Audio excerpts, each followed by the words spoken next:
So let's change this to 1 over 10 to the n less than 1 over 100. Okay. How is this possible? So basically, is 10 to the n greater than 100? Anytime you do, when you do the reciprocal like that, you also have to flip the sign. Just imagine that. If 10 to the n is less than 1 over 100, that means like 10 to the n is like 1 over 101. Or in other words, 10 to the n is greater than 100. So when you do the reciprocal, you also have to flip the inequality like that, okay? So it's 10 to the n greater than 100. It's 10 to the n greater than 10 squared. Is n greater than 2. That's how I've simplified this equation. A lot simpler, okay? Because then number 1 tells me n is greater than 2 right off the bat. Boom, that's sufficient.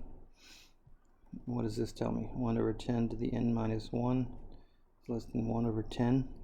So it's telling me 10 to the n minus 1 is greater than 10. 10 to the n times 10 to the n over 10 is greater than 10. 10 to the n is greater than 10 times 10. 10 squared, well, same deal.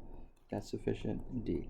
And it all comes from simplifying the stem as much as possible. Always do that.